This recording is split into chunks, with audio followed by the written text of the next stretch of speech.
July August আন্দোলনের তরুণদের নেতৃত্বে গঠিত নতুন দল জাতীয় নাগরিক পার্টি আত্মপ্রকাশ করেছে।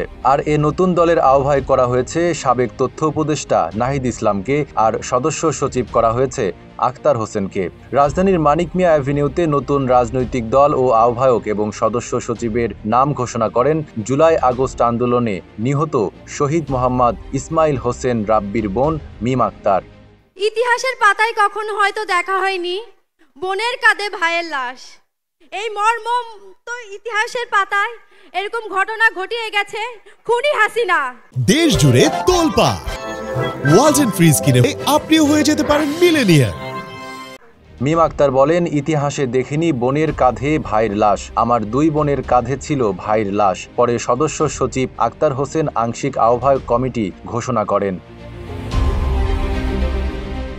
এতে দলের সিনিয়র যুগ্ম আহ্বায়ক হয়েছেন সামান্তা শারমিন, আরিফুল ইসলাম আদিল। সিনিয়র যুগ্ম সদস্য সচিব হয়েছেন ডাক্তার তাসনিম জারা, নাফিসা সারোয়ার রিভা। দক্ষিণাঞ্চলের মুখ্য সংগঠক হয়েছেন হাসনাত আবদুল্লাহ। উত্তরাঞ্চলের মুখ্য সংগঠক হয়েছেন সার্জিস আলম। মুখ্য সমন্বয়ক নাসির উদ্দিন পাটোয়ারি। সিনিয়র যুগ্ম মুখ্য সমন্বয়ক হয়েছেন আব্দুল হান্নান মাসুদ।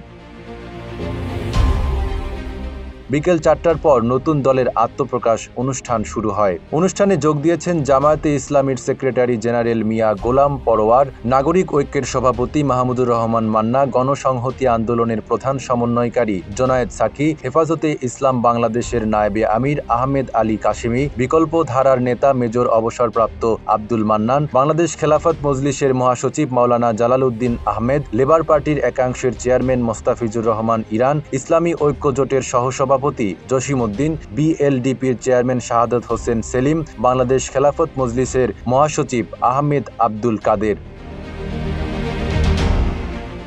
এছাড়া অনুষ্ঠানের কূটনৈতিকদের মধ্যে পাকিস্তানের হাই কমিশনারের পক্ষে একজন কাউন্সিলর অংশ নিয়েছেন বলে মঞ্চ থেকে জানানো হয়। নাইম আরাবি, ঢাকা পোস্ট।